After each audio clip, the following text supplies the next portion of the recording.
They told you to forgive and forget. They called it healing. But what if I told you that forgetting is not healing? It's self-erasure? Every betrayal you've endured, every wound you've silenced, every time you smiled through clenched teeth, those weren't just moments of pain. They were lessons, warnings, blueprints. And yet society glorifies forgiveness while shaming memory. Why? Because a person who remembers becomes harder to manipulate. You stop being predictable. You stop being weak. You become dangerous. This world does not reward those who forget. It rewards those who learn. If someone betrayed you once and you forgave without consequence, what did they learn? That you're safe to hurt again.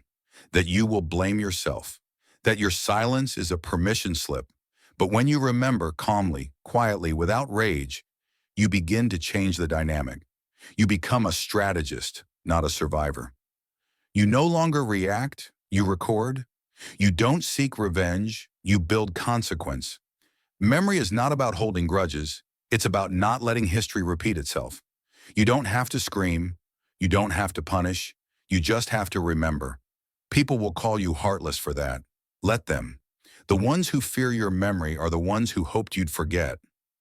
They'll say you're bitter, that you're overthinking. But bitterness is emotional chaos. Strategic memory is power. Forgiveness without boundaries leads to cycles of betrayal. So why are we so afraid to draw the line? Why do we let others guilt us into erasing what hurt us most? Here's the truth. Your memory is your defense. It is your map. And when used with discipline, not vengeance, it becomes your greatest tool for transformation. Now I want to hear from you. Do you believe that remembering gives you power, or do you still feel pressure to forgive and forget? Drop your thoughts in the comments. Let's break the myth together. The ones who win in life are not the softest, they are the most self-aware. The question is, are you willing to stop forgetting just to be liked? They say forgiveness sets you free. But what if that's the biggest trap of all? What if you're not healing, just silencing yourself so others can sleep better at night? Let's be honest. Forgiveness has become emotional currency, a performance, a pressure to rise above wounds you never even had the chance to understand. Society praises the forgiver, not because it leads to peace, but because it keeps things quiet. Forgiveness keeps systems intact. It lets betrayers walk away guilt-free, while the broken patch themselves up in private. But here's the truth no one dares to say. Forgiveness without justice is self-abandonment. It's not strength, it's surrender. It's being told to let go of the knife while it's still in your back.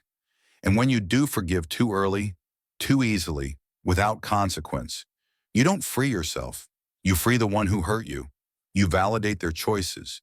You teach them they can return with the same mask and the same blade. Forgiveness, when forced, becomes emotional gaslighting.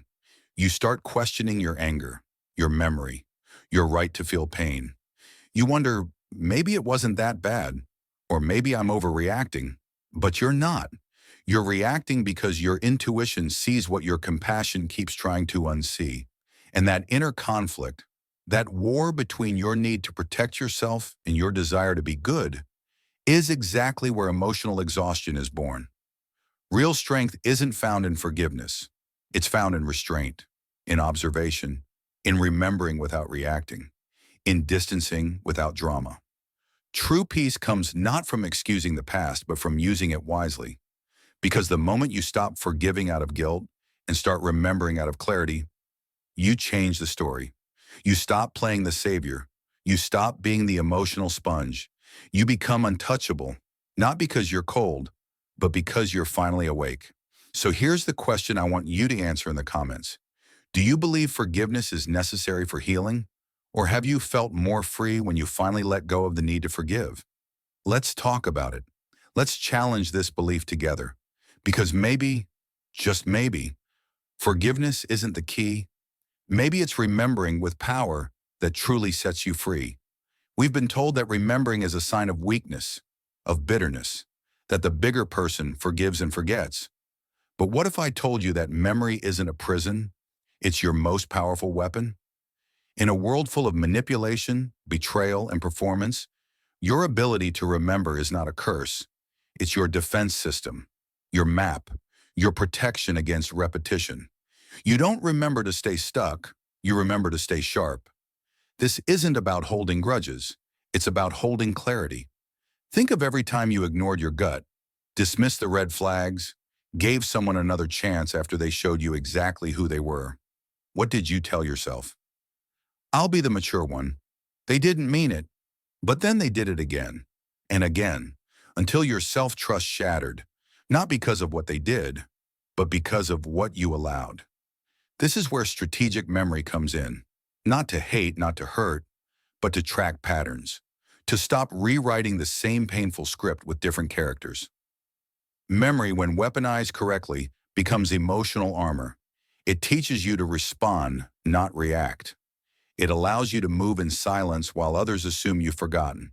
And in that silence, you observe, you evolve, you become unshakable. Because the ones who can't manipulate your forgiveness, they can't control your path. Here's the twist no one talks about. The strongest people aren't the ones who forgive blindly. They're the ones who remember wisely. They don't explode in rage. They simply walk away aware, calculated, and unbothered. And that terrifies those who once fed off their kindness. That's not cruelty. That's emotional intelligence. So tell me, what's more powerful?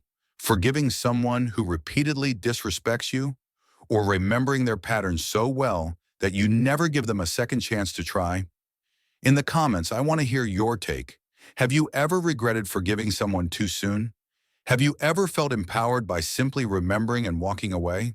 Because in 2025 and beyond, survival isn't about being the most forgiving, it's about being the most self-aware. And awareness starts with memory. True strength is not in saying I forgive you.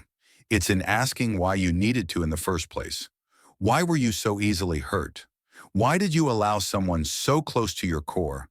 And most importantly, what did they teach you about yourself? Forgiveness without boundaries is not a virtue, it's a liability. Because when you forgive someone who hasn't changed, all you're doing is granting them easier access to destroy you again. You're handing them a key to your peace with no security check at the door. That's not noble, that's naive. Carl Jung once said, "Until you make the unconscious conscious, it will direct your life and you will call it fate." Forgiveness without reflection is how we repeat fate. It's how we find ourselves in the same patterns, the same pain, different faces. We call it love, growth, closure. But often it's fear of confrontation, fear of loneliness, fear of being labeled unforgiving. But listen, you are not cruel for protecting yourself. You are not heartless for setting a boundary so sharp it draws blood. You are not broken for remembering what others beg you to forget. You are aware, and awareness is the true beginning of freedom. So ask yourself, have you ever forgiven someone just to keep the peace, only to lose your peace in the process? Have you ever said it's okay when deep down it shattered you? Let's talk about it in the comments. Your story might be the truth someone else needs to finally stop bleeding for the sake of appearing kind. Because in this new era, we don't forgive to be seen as good. We remember to stay strong. We heal not by forgetting, but by choosing who never gets a second chance to wound us again. Have you ever noticed how silence unsettles people more than words ever could? In a world addicted to reaction, emotional detachment is not weakness, it's a weapon. When you stop giving people access to your emotions, everything changes. The ones who once manipulated you with guilt, silence, and fake apologies start to panic. Why? Because your detachment strips them of control. You're no longer their emotional puppet. You've become untouchable. Emotional detachment isn't coldness. It's clarity. It's learning to feel deeply, but not respond recklessly. It's standing in front of chaos and choosing not to flinch. Because let's be honest, how many times have you reacted instantly and regretted it later? How many nights did you spend over-explaining yourself to people who never listened? How many arguments stole your peace but changed nothing? Carl Jung said, "The privilege of a lifetime is to become who you truly are." But who are you beneath the reactions? The defenses? The need to be understood? Emotional detachment reveals it. When you stop responding to everything, you begin to hear yourself. You realize not every comment deserves an answer. Not every betrayal needs confrontation. Sometimes the most powerful response is no response at all. And here's the truth most won't admit. Some people only stick around because you keep reacting. They need your energy, your emotions, your attention. Take it away and suddenly you're different. You're cold. No, you're just done being emotionally exploited. Your detachment isn't rejection, it's protection, it's peace, it's power. So ask yourself, what would happen if you stopped defending yourself to people who are committed to misunderstanding you? What if you started choosing peace over proving your point? Who would remain in your life if your silence didn't invite guilt, but confidence? Let's talk in the comments. What moment made you realize your reaction was costing you more than your silence ever would? Let others learn from your turning point. Because in this new chapter, we don't fight to be heard. We master the art of walking away, with grace, with calm, and with an inner strength that makes the world think twice before trying us again. Have you ever watched someone spiral, not because of what you said, but because of what you didn't? That's the power of silence. Not silence as weakness, but silence as strategy. In a world addicted to noise, validation, and fast reactions, strategic silence is a psychological earthquake. It makes people uncomfortable. It disrupts manipulation. And most importantly, it brings you back into your power. Carl Jung once said, "Until you make the unconscious conscious, it will direct your life and you will call it fate." When you go silent, you're not escaping. You're exposing. You force yourself and others to confront what the noise has been hiding: discomfort, control, insecurity. Strategic silence isn't passive, it's chosen. It's the ability to sit in the tension without rushing to relieve it. And in that space, clarity is born. Think about it. When someone ghosted you, accused you, or twisted your words, how quickly did you respond, desperate to explain, defend, or prove yourself? And what did it cost you? Your peace? Your power? Your boundaries? Now imagine choosing silence instead. No explanation, no reaction, just withdrawal. The space you create becomes your fortress. And from that distance, the games become obvious. You see, people don't panic when you yell. They panic when you stop explaining. They don't crumble when you argue. They crumble when you disappear. Because silence takes the spotlight off the drama and places it directly on them. Suddenly, they're left to deal with their own projections, assumptions, and guilt. And that is where the power lies. But silence doesn't just affect others. It rebuilds you. It teaches you discipline. It trains your nervous system to respond with wisdom, not emotion. And the truth is, not everyone deserves a reply. Some people thrive on your reaction. Take it away, and they're lost. So ask yourself, what battle could you have ended with silence? Who fell apart the moment you stopped playing their emotional game? Drop your story in the comments.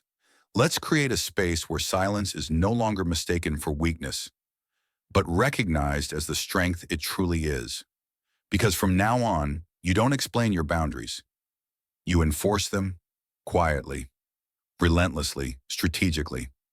You were taught that being available made you valuable, that replying fast, always showing up, always saying yes, was love, was kindness, was strength. But what if I told you that this belief is the very reason you're exhausted, overlooked, and emotionally depleted? Conscious unavailability isn't selfish. It's survival. It's reclaiming your time, your energy, your worth. And once you stop being emotionally available to everyone, something shifts. The world begins to treat you differently. Carl Jung called it individuation, becoming whole, becoming yourself outside of the masks and personas you were conditioned to wear. And one of the most powerful steps in that journey? Withdrawing your automatic yes. Learning that silence is protection and not replying is not a weakness. It's a declaration. It says, I will no longer spend my energy where it's not respected. Ask yourself, how many times have you replied when you were drained, smiled when you were dying inside, held space for others while your own soul was collapsing? And what did you get in return? People don't always value what's freely given. When you're too accessible, you become invisible, not cherished, but expected. And the worst part? You keep hoping someone will notice your effort, but they won't because they're not wired to respect what's always on call. That ends now. Conscious unavailability means you pause before reacting. You don't jump to soothe. You don't explain your boundaries. You enforce them with calm, with clarity, with absence. And here's the truth no one wants to admit. Some people only love your availability, not your presence. When you become unavailable, their real face shows. Their irritation isn't about your silence. It's about their lost control. So who are you ready to become if you stop proving your loyalty through burnout? Who would you be if you started saying no without guilt? Drop your thoughts in the comments. Let's start a movement. A tribe of people who no longer equate love with overextension. From now on, you are no longer everyone's emergency button. You are sacred. And not everyone gets access to sacred. There comes a moment in your healing where silence stops being uncomfortable and becomes sacred. At first, stepping back feels like loss. You distance yourself from people. You stop responding instantly. You say no when you're used to saying yes. And it's terrifying. You feel guilty, selfish, even cruel. But then something profound happens. Clarity. You begin to see who respected you and who only needed you functional. And this is when rebirth begins. Carl Jung taught us that individuation, becoming whole, requires sacred isolation. Not isolation as in loneliness, but solitude with purpose. This is the phase where you reclaim yourself. You stop leaking energy through conversations that drain you. You no longer apologize for protecting your peace. The person you were, the one who tolerated too much, explained too often, forgave too quickly, starts to fade. And what rises from that silence is someone unshakable. This kind of solitude is not empty. It's full. Full of insight, of power, of boundaries you finally learned to set. It is the silence of someone who no longer betrays themselves to stay connected. The people who fall away? Let them. They were connected to your wounds, not your wholeness. They needed your overgiving, not your peace. They called your distance cold, but really it was the warmth of self-respect they couldn't recognize. And now, you don't chase closure. You become closure. You don't react. You observe. You don't try to prove your worth. You live it, quietly, powerfully. And yes, it's lonely sometimes, but it's the kind of loneliness that heals, not harms. The kind that rebuilds you. This is where your legacy is born. Not from noise, but from intentional silence. So ask yourself this. Are you ready to step into a version of you that doesn't need to explain, defend, or overextend? Are you ready to walk away from what drains you, not in anger, but in power? If you feel this message in your soul, drop a comment below. I choose my rebirth. Let's see how many of us are finally ready to stop breaking for others and start building for ourselves. In 2025, amidst hyperconnectivity, digital noise, and the constant pressure to be seen, the greatest power you can cultivate is conscious emotional unavailability. This isn't about being cold. It's about protecting your energy in a world addicted to access. Everyone wants instant replies, constant attention, emotional support on demand. But what the story teaches us is that being always available is not a virtue. It's a vulnerability. If you're always reacting, always explaining, always giving yourself away to people who drain you, you're not being kind. You're being consumed. Carl Jung's timeless wisdom reminds us that individuation, becoming your full, integrated self, begins in silence, not applause. In 2025, that silence is your resistance to distraction. It's turning off your phone. It's stepping back from relationships that only recognize you when they need something. It's saying no without explaining. Because every reaction you give to those who poke your wounds is a piece of your energy handed over. And in today's world, your energy is your currency. More precious than time, more vital than approval. The story also teaches us to watch who becomes uncomfortable when you grow distant. Who accuses you of changing when you stop being their emotional safety net? These are not signs of you losing your path. They're signs that you're finally on it. Let your silence reveal the truth. Let your calm disturb the chaos. Because when you no longer participate in toxic dynamics, they break. In 2025, pay attention to your patterns, especially the ones disguised as kindness. Who do you keep forgiving to avoid conflict? Who do you keep entertaining because you're afraid of being alone? What are you tolerating because you've confused survival with love? The digital world thrives on performance, but your soul thrives on peace. So this year, choose to unplug to reconnect with yourself. Choose stillness. Choose boundaries that don't come with apologies. Choose emotional discipline as your superpower. Because in a world where everyone is shouting, the one who withdraws with intention becomes unforgettable. And when you finally rise, not out of anger, but out of clarity, the world will notice. Not because you asked it to, but because your absence became louder than your presence ever was.